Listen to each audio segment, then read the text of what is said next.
bird! It's a plane!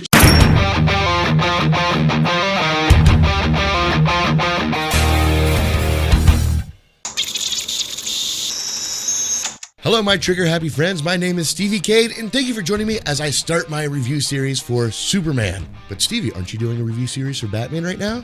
Why, yes, I am. Thank you for asking. As a matter of fact, I am going to weave in the Superman series in with the Batman series, which will lead up to Batman v Superman. But before we get started, if you could, hit that subscribe button and the little bell ding thing so you get notified every time I upload a new video. So grab your keyboards, head down to the comment section, and let's review Superman, the movie.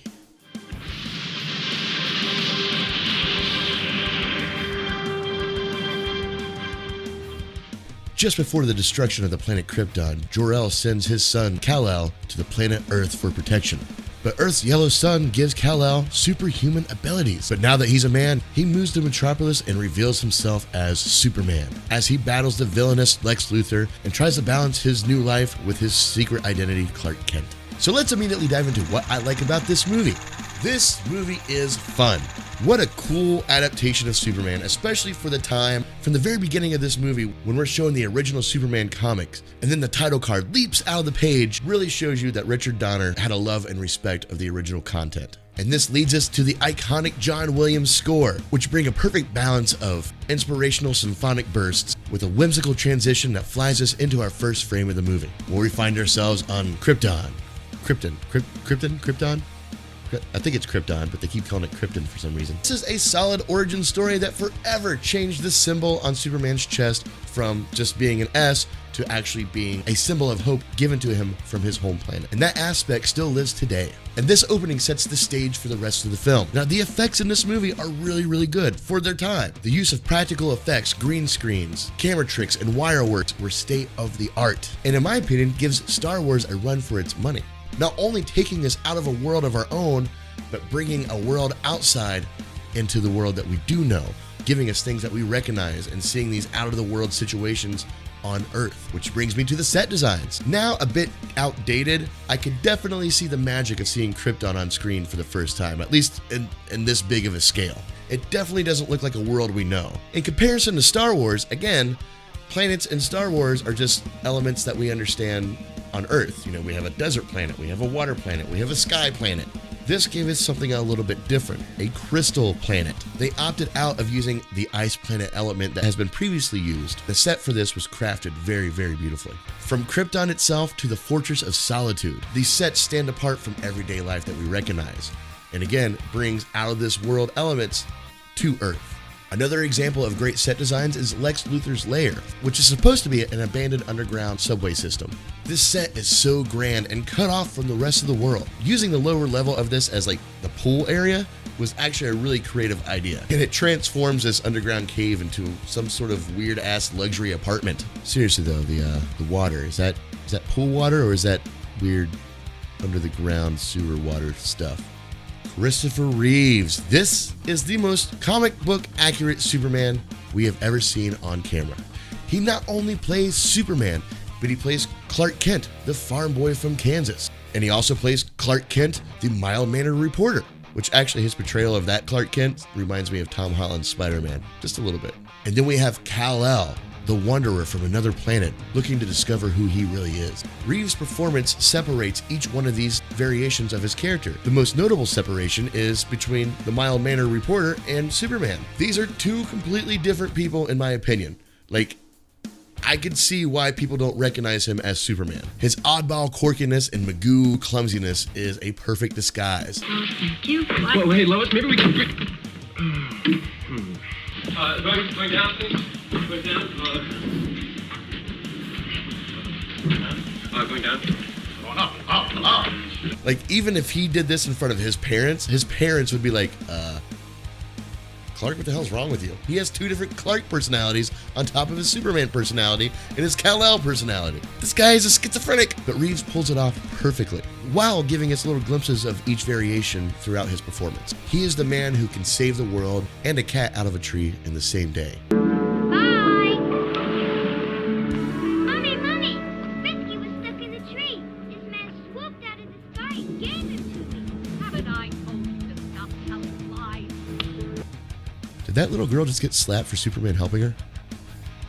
But also, his character as Kal-El forces him to face issues with his home planet, specifically Jor-El forbidding him to change the course of human history, and Kal-El breaking that command. This is not only a testament of him breaking the bonds between Kryptonians and himself, but ultimately him choosing humans over Kryptonians, pretty much claiming that he is human and will always do the right thing for the human race. But then his relationship with the Kents is a very genuine, loving relationship. They are his family, and a complete 180 from the hot mess that are Kryptonians, because those people just don't want people to be happy, I don't think. So now, moving right along to what I'm on the fence about when it comes to this film. Kal-El's relationship with Jor-El. Jor-El is there to be his link with the Kryptonian people, and to be an inspiration and a guide. But I found Marlon Brando's performance to be cold, and bitter sounding even. Very robotic, impersonable, and dry. Which I don't think is Marlon Brando's fault.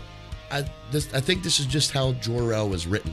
Even when Jor-El saw the errors in the Kryptonian people's ways, he still tried to force that same integrity onto Kal-El by forbidding him to do certain things. This is the Kryptonian way of doing things, forbidding people to do this, that, and the other. Jor-El just continues this instead of being somebody who stepped away from the Kryptonians, knowing just how toxic of a people they really were. Superman's abilities are a bit inconsistent. The infamous turning back time spinning thing, that takes a lot of effort, a lot of speed, sure does. But I'm not going to harp on that a little too much. Suspension of disbelief, I get it, but you're fast enough to change the direction in which the Earth spins, but not fast enough to catch 2 missiles in one go. Okay, I'm believing that because the movie told me to believe that. And speaking of flying, the physics with him and Lois flying doesn't make any sense. That's not how people work. I get it, it's a cutie sort of thing, but it just doesn't make any sense. Like, we know that's not how physics works. But then again, we're talking about a fucking alien who flies and has superhuman strength, so who the fuck am I to judge? Ned Beatty and Valerie Perrine as Otis and Eve Teschmacher, or however the hell you say her last name. Whatever Lex keeps screaming throughout the fucking movie. Mr. Teschmacher! These poor people are so mistreated throughout the entire film. I don't know why they hang out with Lex. Like, why are they still there? Are they threatened by him? You never see it, but I really think they're physically abused. They suggest that he physically abuses these people off camera. I would have liked to have seen these two characters actually team up and fight against Lex at some point. Kind of like Eve did when she helped Superman near the end, but they're just kind of there just to be the scapegoats for whatever mental abuse that Lex Luthor wants to give them. Which brings me to Lex Luthor himself. In a world where everyone complains about Jesse Eisenberg's performance as Lex Luthor, I see this version and I can't put the pieces together. Why do people put this version of Lex Luthor in such high regard? This is a terrible Lex Luthor. He has no power. He has nothing. First of all, he's not a genius, he's just rich. They use the word genius in place of billionaire. But then when he's finally smart enough to trap Superman because he read a book or something and figured out how kryptonite works, he leaves Superman alone with scared, abused Eve, who also just found out one of the missiles is heading to the same town that her mom lives in. So why would Mr. Genius think that she would just not help Superman?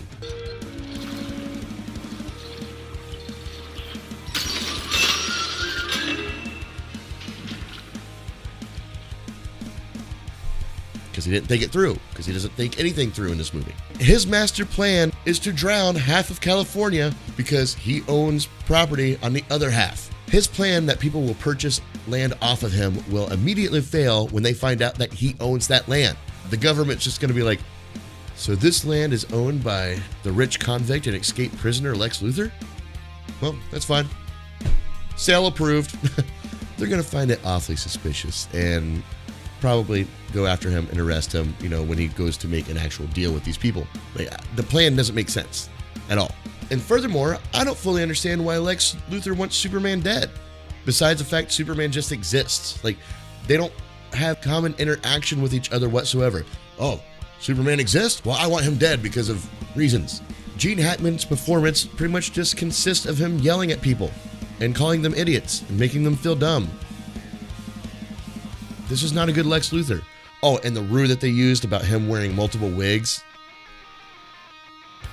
This was just to keep Gene Hackman out of a bald cap the entire film or shaving his head. This is not my Lex Luthor. For those of you who do like this Lex Luthor, let me know in the comments below why. Lois Lane. This bitch. Lois Lane is a heartless, careless, and very selfish woman in this movie. The only time she proves herself to be a good reporter is when Superman said, hey, I'll meet with you, you can report me. Way to sniff out that scoop. Which, by the way, in the interview, she completely and utterly sexually harasses him the entire time because she's a professional. And how big are you? Sorry, beg your pardon? What color underwear am I wearing? I mean, look at the scene where they get attacked by the gunman in the alley. She wanted to save her purse with nothing in it so bad that she was willing to sacrifice Clark Kent's life for it. She literally kicks the bad guy, turns around, and hides behind Clark.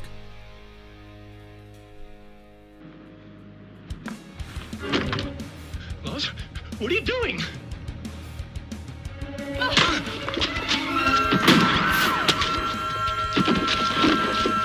If he wasn't Superman, he would have died and it would have been Lois's fault. And then acts like it was a major inconvenience when Clark said that he passed out. I guess I must have fainted. Fainted? You fainted. Sorry. What is this woman's deal? Why did they want Lois Lane to be like this? I can't figure it out. Which, by the way, Clark Kent saying that he passed out, that's a lie. As a matter of fact, his entire Clark Kent character is a lie, coming from a man who says he doesn't lie. Superman, you're a liar. But back to Lois. I don't like Margot Kidder's performance in this movie whatsoever.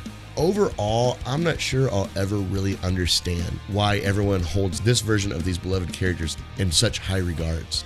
I think the key characters like Lex Luthor, Lois Lane, Jor-El were handled pretty poorly. Their integrity has come across as awkward in this movie, and their development seems watered down. But the fun movie that surrounds them is a stunning spectacle of amazing camera work, practical effects, and clean green screen, coupled with the standing ovation performance given by Christopher Reeves, who did what Superman would do, and he carried this entire movie on his shoulders. And because of these reasons, I'm giving this movie a C+. Oh, I loved that. Oh, it was great. Well, it was pretty good. Well, it wasn't bad. Well, there's my review for Superman the movie. Tell me, what do you guys think? Do you think I'm a little nutcase here for giving this a little bit of a low score? Or do you agree with me that the misrepresentation of these characters are what brings this movie down? Either way, let me know in the comments below what your thoughts are. Also, be sure to check out some more of my videos right here. And as always, stay trigger happy, my friends. Peace.